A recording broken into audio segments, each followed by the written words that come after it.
बिहार जब गहरे कोरोना के संक्रमण के संकट से गुजर रहा था, वो बिहार से बाहर थे और जब वो लौटते हैं तो कुछ ऐसी बातें कह जाते हैं जो सनसनी तो फैलाती है, लेकिन वो बाद में मुंगरी लाल के हसीन सपने बनकर रह जाते हैं।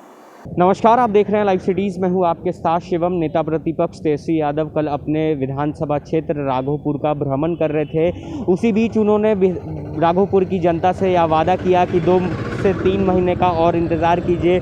बिहार में जो एनडीए की सरकार है वो जाएगी और बिहार में महागठबंधन की सरकार आएगी। इसके बाद आपको बता दें कि जो बिहार की सियासत है वो एक बार फिर से तेज हो गई है। लगातार सत्ता पक्ष की पार्टियों की तरफ से तेजस्वी यादव पर जोरदार हमला बोला जा रहा है। इसी बीच आपको बता दें कि बिहार के उप मुख्यमंत्री तारकिशोर प्रसाद ने भी तेजस्वी यादव पर जोरदार तंज कसा है और क्या कुछ कह रहे हैं पहले आप वो सुने। वो प्रतिपक्ष के नेता हैं बिहार विधानसभा में, लेकिन बिहार जब गहरे कोरोना के संक्रमण के संकट से गुजर रहा था, वो बिहार से बाहर थे और जब वो लौटते हैं तो कुछ ऐसी बातें कह जाते हैं जो सनसनी तो फैलाती है, लेकिन वो बाद में मुंगरी लाल के हसीन सपने बनकर रह जाते हैं। बिहार आने के बाद जिस कोरोना के संक्रमण से बिहार गुजरा और भारत के यशस्वी प्रधानमंत्री श्री नरेंद्र मोदी जी के मार्गदर्शन में और बिहार के यशस्वी मुख्यमंत्री श्री नीतीश कुमार जी के नेतृत्व में हम सबों ने जो हमारे पास संसाधन थे उसका बेहतर इस्तेमाल करके इस पर काबू पाने का काम किया। लेकिन इन चीज़ों से उनका कोई वास्ता नहीं है। बिहार की जो मूल समस्या जो लंबे अरसे तक जिसके कारण कई चीज़ें ठहर सी गई है, हम कई कार्यक्रमों को स्वरूप नहीं दे पाए, लेकिन वो दिल्ली में व्यस्त थे। वो क्यों व्यस्त थे इस संबंध में हमें कोई टिप्पणी नहीं करनी है, लेकिन इतना ज़रूर हम कहना चाहेंगे कि इस तरह की बयानबाजी से बिहार के लोगों को भ्रमित नहीं करें। बिहार के लोग जागरूक हैं। मुख्यमंत्री श्री नीतीश कुमार जी के नेतृत्व में ये 16वां साल सरकार का है। 20 के 1-2 सालों को छोड़ दिया जाए तो एनडीए की लगातार सरकार 15 वर्षों से चल रही है।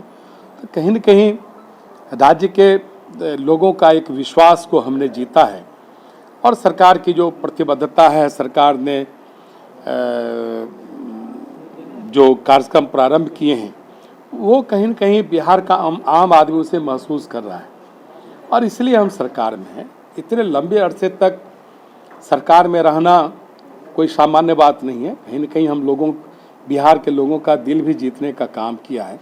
इसलिए बिहार के लोग भ्रमित नहीं होंगे, क्योंकि हमारे जो कार्यक्रम हैं, जिन कार्यक्रम को लेकर विगत आम चुनाव में हम श्री नीतीश कुमार जी को मुख्यमंत्री के रूप में उनकी घोषणा करके बिहार के चुनाव में निकले थे और आत्मनिर्भर बिहार के 7 निश्चय कार्यक्रम को लेकर हम सब लोगों के पास गए थे। लोगों ने उसे स्वीकार किया और चुनाव में जनादेश देकर उस कार्यक्रम को मान्यता दी है और आप देख रहे हैं कि ऐसे सारे कार्यक्रम को धीरे धीरे हमारी सरकार लागू कर रही है।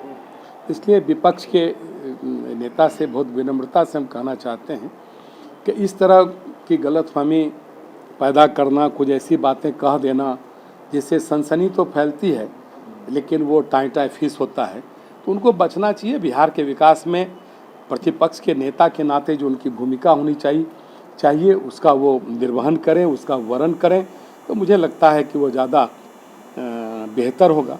क्योंकि लोकतंत्र में प्रतिपक्ष के नेता की भी अपनी भूमिका होती है।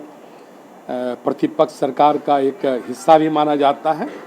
ये सारी चीज़ें जो बड़े बड़े हमारे राजनीतिक बड़े मनीषी कह गए हैं उसको वो चरितार्थ करें और जिस राघोपुर की जनता से कुछ वायदे करके वो बिहार विधानसभा में आए हैं उन वायदों का ध्यान रखें। क्षेत्र में लंबे अरसे से जो क्षेत्र के लोगों की कठिनाइयाँ हैं उसको उनको देखना चाहिए और तो आपने साफ तौर पे सुना, बिहार के उप मुख्यमंत्री तारकिशोर प्रसाद का कहना है कि तेजस्वी यादव जो हैं वो मुंगेरी लाल के हसीन सपने देख रहे हैं। सपने देखना कोई बुरी बात नहीं होती है। अब देखने वाली बात यह होगी कि जिस तरह से तेजस्वी यादव ने जो वादा किया है कि 2 से 3 महीने में बिहार में एनडीए की सरकार चली जाएगी और बिहार में महागठबंधन की सरकार आएगी, ये तो अब आने वाले वक्त में ही पता चल पाएगा। बहरहाल आप बने रहे हमारे साथ। अगर आपने हमारे चैनल को सब्सक्राइब नहीं किया है तो जल्द से जल्द सब्सक्राइब कर ले। धन्यवाद।